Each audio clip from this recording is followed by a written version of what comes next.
கிறிஸ்துவுக்குள் பிரியமானவர்களே, இந்த நாளுக்கான தினசரி தியான வசனம் மத்தேயு எழுதின சுவிசேஷம் 15வது அதிகாரம் 12வது வசனம். மத்தேயு 15:12. மேத்யூ 15:12. அப்பொழுது அவருடைய சீஷர்கள் அவரிடத்தில் வந்து, பரிசேயர் இந்த வசனத்தை கேட்டு இடரல் அடைந்தார்கள் என்று அறிவீரா என்றார்கள். இந்த வசனம் எதை காட்டுதுன்னா, அதாவது ஒரு டென்ஷன் இருக்கும் பாருங்க. ஒரு சத்தியத்தை பேசுறதும், சத்தியத்தை பேசுறதுனால காயப்படக்கூடிய இந்த டென்ஷனை காட்டக்கூடியதாக இருக்குது.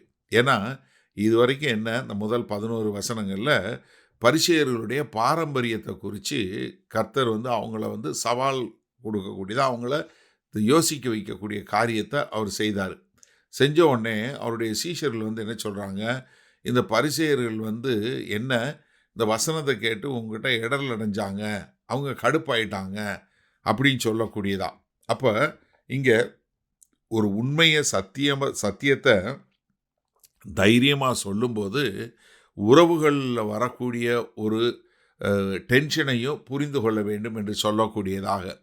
ஏன்னா அந்த சீஷருடைய கன்சர்ன் என்று சொல்லக்கூடிய அவங்களுடைய பொறுப்பு, அவங்களுடைய கவனம் என்னவாக இருந்துச்சுன்னா, ஏன்னா இந்த மத தலைவர்கள் யார், சமுதாயத்தில் சரி, அவங்க வந்து நல்ல என்ன மரியாதை உள்ளவங்க, அவங்க ஜனத்தை எந்த வகையிலையும் அவங்க வந்து பாதிக்கப்பட முடியும். அது மாத்திரமில்ல கொஞ்சம் வல்லமை உள்ளவங்க. அப்போ அவங்கள வந்து நீங்கள் பகைச்சிக்கிட்டீங்கன்னா உங்களுக்கு பிரச்சனை. ஏன்னா அவங்க வந்து ஜனங்களை உங்களுக்கு எதிராக திருப்ப முடியும், இல்லை உங்களுக்கு எதிராக இது மாற்ற முடியும். ஏன்னா மத்தேயு 11வது அதிகாரம் 6வது வசனம் சொல்லும்போது, என்னிடத்தில் இடரல் அடையாது இருக்கிறவன் எவனோ அவன் பாக்கியவான், ஏற்கனவே சொல்லி கொடுத்துட்டாரு. ஆனால் சத்தியத்தை சொல்லும்போது சிலர் நிச்சயமாக சங்கடப்படுவாங்க. ஏன்னா கலாத்தியர் 1வது அதிகாரம் 10வது வசனத்தில் அப்போஸ்தலனாகிய பவுல் எழுதும்போது சொல்கிறாரு, நான் யாருக்காக நான் பிரசங்கம் பண்ணுறேன், எப்படி நான் யாரை பிரியப்படுத்த விரும்புகிறேன், நான் மனுஷரையா தேவனையா, யாரை நாடி போதிக்கிறேன், யாரை பிரியப்படுத்த பார்க்கிறேன். நான் இன்னும் மனுஷனை பிரியப்படுத்துகிறவனாக இருந்தால் தேவனை பிரியப்படுத்த முடியாதே. அப்போ என்ன, நாங்கள் தேவனை பிரசங்கம் பண்ணுறோம், அது யூதர்களுக்கு தடைக்கல்லாக இருக்குன்னு 1 கொரிந்தியர் 1:23 சொன்னார். அதே மாதிரி கலாத்தியர் 2:5 சொல்லும்போது, சுவிசேஷத்தின் சத்தியம் உங்களிடத்தில் நிலைத்திருக்கும்படி நாங்கள் ஒரு நாளிகையிலாலும் அவர்களுக்கு கீழ்ப்படிந்து இணங்கவில்லை. நாங்கள் ஒரு நேரமும் கூட அவங்களுக்காக கீழ்ப்படியவே இல்லை.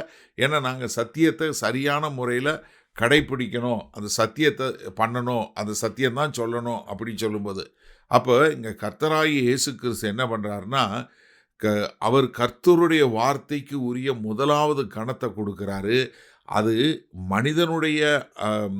மனிதர்கள் அதை ஏற்றுக்கொள்கிறாங்களோ இல்லையோ, ஆனால் நான் என்ன பண்ணணும், நான் கர்த்தருடைய வார்த்தைக்கு, தேவனுடைய வார்த்தைக்கு உண்மையுள்ளவனாக இருந்து நான் அதை போதிக்கணுமே ஒழிய ஜனங்கள் ஏற்றுக்கொள்கிறாங்களா இல்லையாங்கிறத பற்றி கவலை இல்லை. நான் பிரியப்படுத்துறது யார், தேவனாகிய கர்த்தரை. சரி, இதனால் இந்த வசனத்தை நம்ம எப்படி எடுத்துக்கொள்வது? நீங்கள் போதிக்கக்கூடியவங்களாக இருக்கிறீங்க, நீங்கள் ஒரு பாஸ்டரா இல்லை போதிக்கக்கூடியவங்களாக இருக்கிறீங்கன்னா நிச்சயமாக இது எல்லாருக்கும் வரக்கூடிய ஒரு சவால். ஏன்னா நம்ம சத்தியத்தை சொல்லும்போது சிலர் காயப்படுவாங்க, சிலர் குற்றப்படுவாங்க, சிலர் கடுப்பாகத்தான் செய்வாங்க. ஆனால் நம்ம வந்து என்ன பண்ணணும், சத்தியத்தை எந்த வகையிலையும் காம்ப்ரமைஸ் பண்ணாமல், எந்த வகையிலையும் விட்டு கொடுக்காம, அதே சமயத்தில் நம்ம அன்பில் சொல்லக்கூடிய மக்களாக இருக்கணும். ஏன்னா நமக்கு கர்த்தராகிய இயேசு கிறிஸ்துவிலிருந்து ஒரு காரியம் மிக தெளிவாக கற்றுக்கொள்ள முடியுது. அவர் எப்படி இரக்கத்தையும் அதே சமயத்தில் ஒரு தெளிவான ஒரு கர்த்தருடைய வார்த்தையை குறித்த ஒரு தெளிவையும் மிக அழகாக நேர்த்தியாக சமநிலையில் கொண்டு வந்ததை பார்க்க முடிகிறது. ஏன்னா Jesus balanced the clarity and compassion, இதை நம்ம அழகாக நேர்த்தியாக பார்க்க முடிகிறது. அப்போ நம்மளும் என்ன பண்ணணும், ஒரு ஆவிக்குரிய தலைவனாக இருந்தால் நம்ம பயப்படக்கூடாது, மற்றவங்க காயப்படுத்துவாங்கன்னு பயப்படவும் கூடாது. அதே சமயத்தில் நம்ம பயந்து போய் காம்ப்ரமைஸும் பண்ணக்கூடாது. நீங்கள் அழகாக யோசிச்சு பாருங்கள், பவுலை பாருங்கள், எரேமியா பாருங்கள், மிக்காயா பாருங்கள், எல்லாமே வந்து என்ன, கர்த்தருடைய வார்த்தைக்கு அதை காம்ப்ரமைஸ் பண்ணாமல், அதை ஒரு வகையிலையும் அவங்க வந்து அதுக்கு வந்து சரி கட்டாமல் என்ன, அதை சத்தியத்தை சத்தியமாக சொல்லக்கூடிய ஒரு காரியமாக இருந்தாங்க.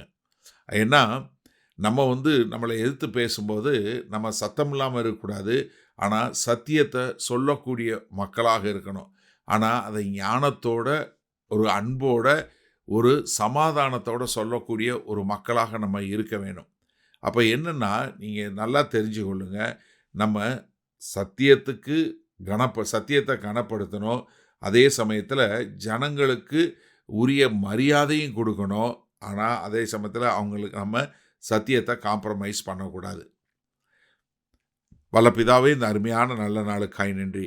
ஒரு கிறிஸ்தவன் தன்னுடைய வேத வசனத்தை அறிந்து கொண்டு, அந்த வேத வசனம் எங்கெல்லாம் போதிக்கப்பட வேண்டுமோ, அது மனுஷரை பிரியப்படுத்துகிறதா இல்லையா என்பதை பார்க்காம, சத்தியத்தை சரியான முறையில் இதை தேவ அன்பினால் நான் சொல்லுகிறேன் என்பதை அவர்கள் உணர்ந்து கொள்ளும் விதமாய், ஒரு அன்பாய் அதை போதிக்கக்கூடிய ஒரு கிருபையில் வழிநடத்த வேண்டுமாய், மீட்பெரும் இரட்சகருமாகிய இயேசு கிறிஸ்துவின் மூலம் ஜெபிக்கிறோம் வல்ல பிதாவே, ஆமேன்.